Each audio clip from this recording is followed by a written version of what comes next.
Leonardo Gibson était un millionnaire qui n'avait presque jamais le temps de voir son propre fils, atteint de troubles moteurs. Mais tout a changé le jour où il a décidé de rentrer plus tôt à la maison et a été témoin de quelque chose d'incroyable dans le jardin. Leonardo Gibson gara sa Mercedes dans l'allée à 15 heures. Jamais il ne rentrait à cette heure-là. D'ordinaire, il ne rentrait chez lui qu'après 22 heures, vidé par des réunions interminables.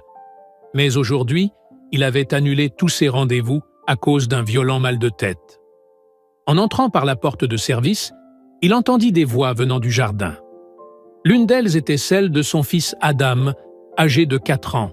L'autre appartenait à Jasmine, l'employée de maison qui travaillait chez lui depuis 2 ans. « Très bien, Adam. Maintenant, essaie encore un petit pas. Je suis juste là, à côté de toi, » disait Jasmine d'une voix douce et encourageante. Leonardo s'approcha de la fenêtre et s'immobilisa. Jasmine tenait délicatement les petites mains d'Adam, l'aidant à marcher sur la pelouse. Le petit garçon, né avec des troubles moteurs, souriait comme Leonardo ne l'avait jamais vu sourire auparavant. « Regarde, Jasmine, j'ai réussi tout seul !» cria Adam en faisant 2 pas sans appui. « Bravo, mon petit champion, tu es vraiment courageux !» répondit Jasmine en applaudissant. Leonardo sentit une boule dans la gorge. Depuis combien de temps n'avait-il pas vu son fils sourire ainsi? Et depuis quand n'avait-il pas assisté à un moment aussi précieux?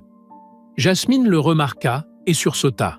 « Monsieur Leonardo, vous êtes rentré plus tôt aujourd'hui. »« Oui, je suis là, » dit-il, encore sous le choc de ce qu'il venait de voir. « Que faites-vous » Adam se précipita vers lui avec difficulté, mais avec détermination. « Papa, Jasmine m'apprend à mieux marcher. Elle dit que je peux devenir fort comme toi. » Leonardo regarda Jasmine, qui baissa les yeux, visiblement inquiète. « Je suis désolé, monsieur. Je sais que ce n'est pas vraiment dans mes fonctions, mais Adam m'a demandé de l'aider pendant ma pause. Je ne demande rien en plus. »« Ce n'est pas la peine de t'excuser, » répondit Leonardo, lui-même surpris par sa réaction. « Depuis combien de temps faites-vous cela ?»« 3 mois, papa. Tous les jours après le déjeuner. Jasmine est la meilleure professeure du monde, » répondit Adam en serrant la jambe de son père. Leonardo s'agenouilla pour se mettre à la hauteur de son fils. « Et tu aimes ces leçons ?»« Oui, beaucoup. Avant, j'avais peur de tomber. Mais Jasmine m'a appris que tomber, c'est normal. Ce qui compte, c'est de toujours se relever. » Ces mots frappèrent Leonardo de plein fouet. Depuis quand n'avait-il pas eu une vraie conversation avec Adam? Depuis quand ne l'avait-il pas encouragé ou simplement joué avec lui? « Jasmine, » dit-il en se relevant, « on peut parler un instant ?» Elle acquiesça, nerveuse. Adam continua à jouer sur la pelouse, tentant de faire encore quelques pas tout seul. « Pourquoi avez-vous décidé d'aider Adam de cette manière ?» demanda Leonardo. « Monsieur, j'ai un petit frère qui est né avec des problèmes similaires. J'ai appris quelques exercices grâce à sa kiné. Quand j'ai vu qu'Adam était triste de ne pas pouvoir suivre les autres enfants, j'ai pensé que je pouvais lui donner un coup de main. Et vous ne m'en avez jamais parlé? Vous êtes toujours très occupé, monsieur. Je ne voulais pas vous déranger. » Leonardo resta silencieux quelques secondes. « Merci, Jasmine. Merci d'avoir pris soin de mon fils quand je ne l'ai pas fait. »« Il n'y a pas de quoi, monsieur. Adam est un enfant exceptionnel. N'importe qui aurait fait pareil. »« Non, pas n'importe qui, » répondit Leonardo, les yeux posés sur son fils qui tentait de grimper sur une petite pierre. « Vous avez quelque chose que j'ai perdu en chemin, du temps et de la patience pour ce qui compte vraiment. » À ce moment-là, Adam réussit à monter sur la pierre et s'écria « J'ai réussi. Papa, tu as vu ?»« Oui, mon chéri, j'ai vu. »« Tu es incroyable, » répondit Leonardo, les yeux embués. Pour la première fois depuis des années, Leonardo resta à la maison jusqu'au coucher. Il dîna avec sa famille, aida Adam à se brosser les dents et lui lut une histoire avant qu'il ne s'endorme. Puis, Il resta un moment à contempler le visage paisible de son fils. Ce soir-là, Jasmine lui avait appris une chose que l'argent ne peut pas acheter: l'importance d'être présent pour ceux qu'on aime. Et à partir de ce jour, sa vie ne serait plus jamais la même. Le lendemain matin, Leonardo se réveilla plus tôt que d'habitude. Au lieu de partir en courant pour le bureau, il descendit à la cuisine et trouva Jasmine en train de préparer le petit déjeuner. « Bonjour, Jasmine. À quelle heure Adam se réveille-t-il ?»« Bonjour, monsieur. Il se lève généralement vers 7h30, répondit-elle, surprise par la question. « Aujourd'hui, j'aimerais prendre le petit déjeuner avec lui. Pourriez-vous me prévenir quand il se réveille ?» Jasmine lui sourit. « Bien sûr, monsieur Leonardo. » Quand Adam descendit, il trouva son père assis à table, une assiette de pancakes devant lui. « Papa, tu ne vas pas au travail ?» demanda le petit en se frottant les yeux. « Aujourd'hui, je commence plus tard. J'avais envie de prendre le petit déjeuner avec toi, » dit Leonardo en tirant la chaise pour que son fils s'assoie. Pendant le repas, Leonardo posa des questions qu'il ne s'était jamais posées auparavant.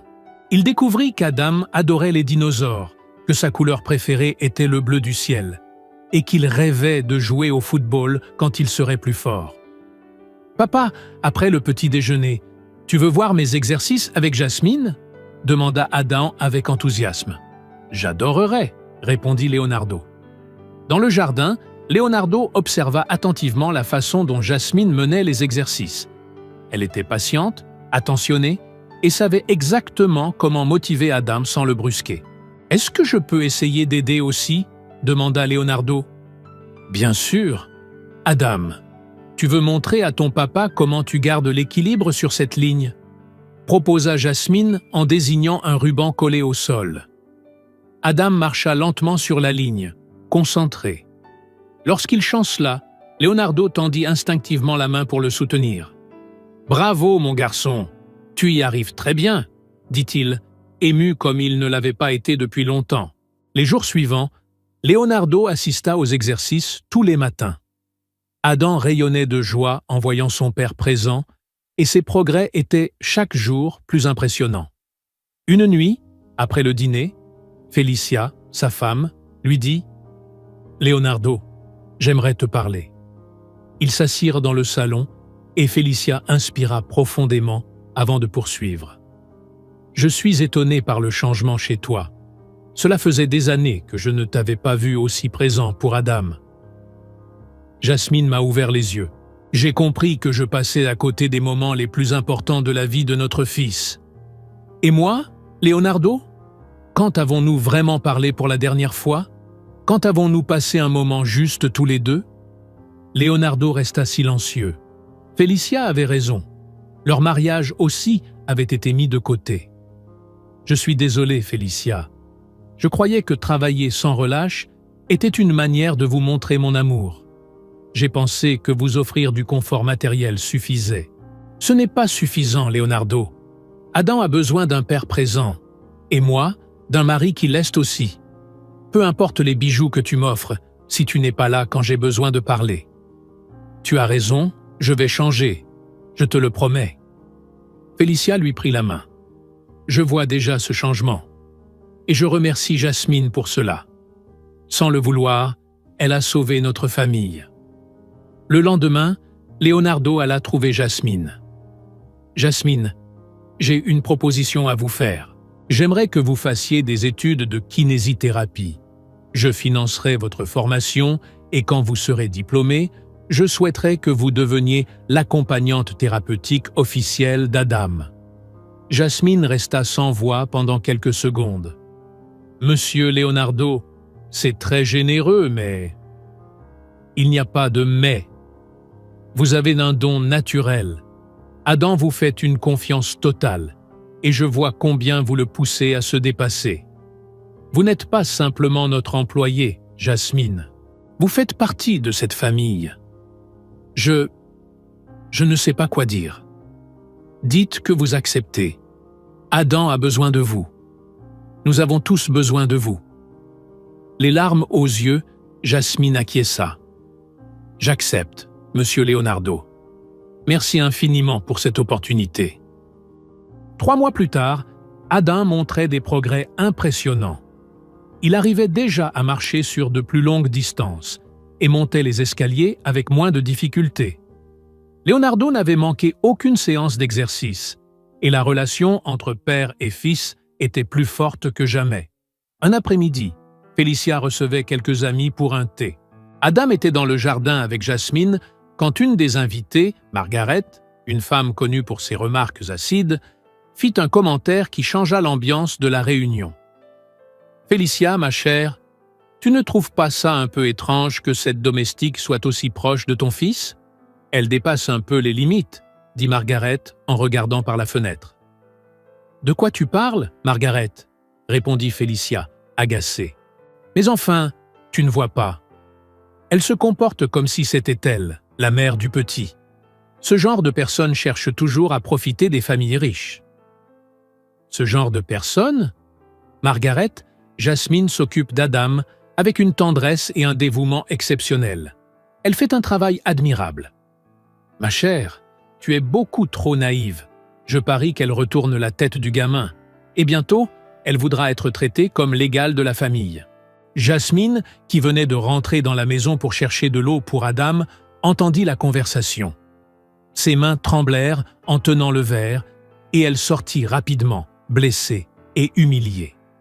Leonardo arriva à ce moment-là et remarqua que quelque chose n'allait pas. Il trouva Jasmine dans le jardin, visiblement bouleversée, tandis qu'Adam jouait seul. « Jasmine, quelque chose ne va pas ?» demanda-t-il. « Monsieur Leonardo, il vaudrait peut-être mieux que je cherche un autre emploi, » dit-elle sans oser croiser son regard. « Pourquoi ? Que s'est-il passé ? » Les amis de Madame Félicia, elle pense que je dépasse les limites. Je ne veux pas créer de problème dans votre famille. Leonardo sentit la colère monter en lui. Qui a dit cela ? Peu importe, monsieur. Peut-être qu'elles ont raison. Peut-être que je me suis trop impliqué. Jasmine, regardez-moi, dit-il fermement. Vous ne dépassez aucune limite. Vous êtes en train de sauver mon fils et ma famille. Ne laissez pas des gens ignorants vous faire douter de votre valeur. À ce moment-là, Adam s'approcha et tira sur la jupe de Jasmine. « Pourquoi t'es triste, Jasmine ? C'est parce que j'ai renversé le verre tout à l'heure ? Non, mon chéri, ce n'est pas pour ça, dit-elle en s'agenouillant à sa hauteur. Alors, je peux te faire un câlin pour te rendre heureuse ? Jasmine le serra dans ses bras, un peu réconfortée. Leonardo regardait la scène, plus convaincu que jamais. Le lien entre eux était authentique, profond et précieux. 2 semaines plus tard, un homme d'affaires nommé Ricardo Mendes se présenta chez les Gibson. Il avait entendu parler du travail de Jasmine et voulait l'engager pour s'occuper de son propre fils, atteint aussi de troubles moteurs. « Je peux vous offrir le double de ce que vous gagnez ici, ainsi qu'une couverture santé complète pour votre famille », proposa Ricardo à Jasmine. « Monsieur Ricardo, je vous remercie de votre offre, mais réfléchissez bien, c'est une opportunité rare. Ma famille peut vous offrir de bien meilleures conditions. » Jasmine était tiraillée. Sa mère était malade et avait besoin d'un traitement coûteux. Cet argent supplémentaire pourrait vraiment faire la différence. Mais quitter Adam, cela lui semblait impensable. « Puis-je vous donner une réponse demain ?» demanda-t-elle. « Bien sûr, mais ne tardez pas. Ce genre d'occasion ne se présente pas tous les jours. » Le lendemain, Leonardo remarqua qu'elle semblait préoccupée pendant les exercices avec Adam. « Jasmine, vous avez l'air ailleurs aujourd'hui. Je peux faire quelque chose pour vous aider ?» Elle lui raconta la proposition de Ricardo Mendes et les difficultés financières de sa famille. Leonardo resta silencieux un instant, le temps d'assimiler. L'idée de perdre Jasmine l'angoissait plus qu'il ne l'aurait cru. « Jasmine, je sais que je ne peux pas rivaliser uniquement avec de l'argent, mais je peux vous offrir quelque chose qu'aucune somme ne remplacera jamais. Une famille qui vous estime sincèrement. Et je vais faire plus. Je vais aligner votre salaire sur ce qu'il propose et prendre en charge les soins médicaux de votre mère. Monsieur Leonardo, ce n'est pas nécessaire. Si, ça l'est. Vous êtes irremplaçable pour nous. Adam ne serait pas le même sans vous. » Comme s'il avait entendu, Adam arriva en courant, oui, courant, vers eux. « Jasmine, j'ai réussi à courir tout seul, tu as vu ?» L'émotion submergea tout le monde. Adam avait couru pour la première fois, franchissant une barrière qu'on pensait infranchissable.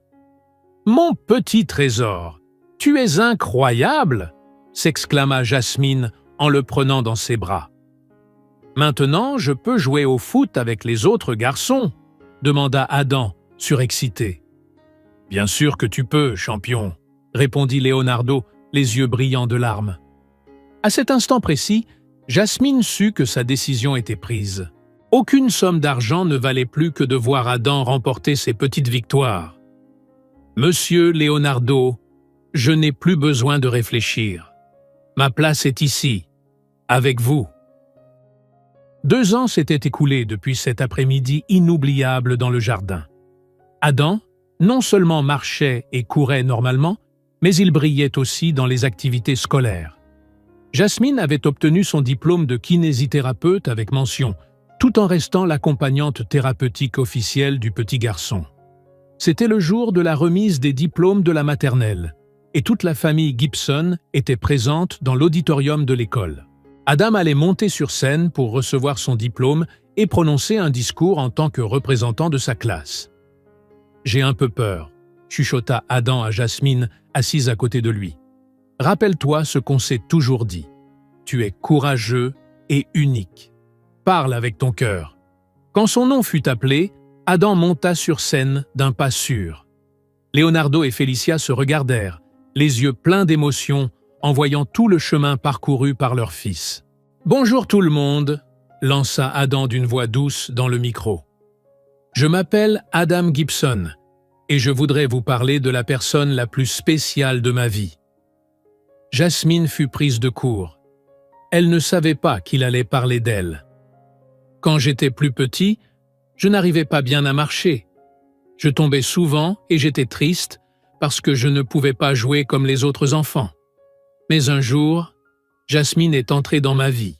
Elle n'est pas seulement ma prof de gym, elle est mon amie, ma deuxième maman, et la personne qui m'a appris que je peux tout réussir si je n'abandonne jamais. » L'auditoire était visiblement ému.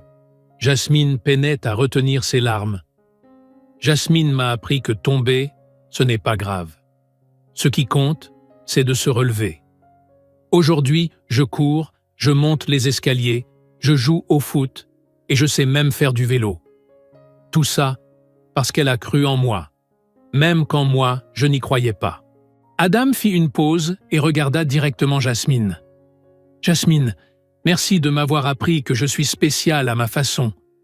Merci de faire partie de notre famille. Je t'aime très fort. » La salle entière se leva pour l'applaudir. Leonardo pleurait à chaudes larmes, fier de son fils et profondément reconnaissant envers la femme qui avait transformé leur vie. Après la cérémonie, la famille alla fêter l'événement au restaurant. Pendant le dîner, Leonardo fit une annonce. « Jasmine, Adam, Felicia, j'ai quelque chose d'important à vous dire. J'ai décidé d'investir dans la création d'un centre de thérapie pour enfants. Ce sera un lieu où les enfants ayant des troubles moteurs pourront recevoir des soins gratuitement. Et je veux que toi, Jasmine, sois la directrice thérapeutique du centre. Tu formeras d'autres professionnels et tu prendras soin des enfants qui ont le plus besoin de soutien. » Jasmine resta bouche bée. « Monsieur Leonardo, c'est un rêve que je ne savais même pas que j'avais. Tu as transformé la vie de notre fils et celle de notre famille. Maintenant, nous pouvons faire la même chose pour d'autres familles. » Adam sauta de sa chaise pour serrer Jasmine dans ses bras. « Tu vas aider d'autres enfants comme moi? »« Oui, mon chéri. Je vais leur apprendre tout ce que je t'ai appris. »« Trop cool! Je peux t'aider aussi? »« Bien sûr. Tu seras mon assistant spécial. » 3 ans plus tard, le centre de thérapie infantile Espérance était devenu une référence dans la région. Jasmine avait aidé plus d'une centaine d'enfants à dépasser leurs limites, toujours avec la même passion et la même tendresse qu'elle avait eue pour Adam. Leonardo avait totalement changé sa manière de travailler. Il était désormais présent au quotidien, aussi bien pour sa famille que pour le centre, découvrant que son épanouissement ne venait pas seulement du succès financier, mais aussi de l'impact positif qu'il pouvait avoir sur la vie des autres. Adam, à 9 ans, était un garçon épanoui et confiant. Il jouait dans l'équipe de foot de l'école, faisait du vélo avec ses amis et venait régulièrement au centre pour jouer avec les enfants en thérapie. Un dimanche après-midi, toute la famille était réunie dans le même jardin où tout avait commencé. Adam jouait à cache-cache avec quelques enfants du centre invités pour un barbecue. « Jasmine », dit Leonardo, en s'asseyant à côté d'elle sur le banc où ils avaient l'habitude de discuter. « Tu sais que tu as changé nos vies, n'est-ce pas ?»« Monsieur Leonardo, vous avez changé la mienne aussi. Avant de rencontrer Adam, je ne savais pas quel était mon but. Maintenant, je sais que je suis né pour aider les enfants. Tu es un ange, Jasmine. Un ange que Dieu a mis sur notre route. » Félicia les rejoignit, souriante en voyant Adam courir librement dans le jardin. « Vous vous souvenez quand il ne pouvait même pas faire 2 pas sans tomber ?» dit-elle. « Comment oublier ?» répondit Leonardo. « Ce jour-là a tout changé. C'est là que j'ai compris que les choses les plus précieuses de la vie ne s'achètent pas. » Adam a couru vers eux, essoufflé mais radieux. « Jasmine, t'as vu comme j'ai couru vite? J'ai battu tout le monde !»« Je t'ai vu, champion. Tu es de plus en plus fort. C'est parce que tu m'as bien appris. Quand je serai grand, je veux aider les enfants comme toi tu fais. Je suis certaine que tu seras formidable, quoi que tu décides de faire, » répondit Jasmine en le serrant dans ses bras. Alors que le soleil se couchait sur le jardin, la famille Gibson contemplait le chemin qu'elle avait parcouru ensemble. L'amour avait triomphé des préjugés, le dévouement avait surpassé les épreuves, et la gratitude avait transformé une simple relation professionnelle en une véritable famille. Si cette histoire vous a touché d'une quelconque manière, laissez un commentaire ci-dessous et dites-nous depuis quel coin du monde vous regardez cette vidéo. N'oubliez pas de mettre un like, de la partager avec quelqu'un de spécial et d'aider ce message à toucher encore plus de cœurs.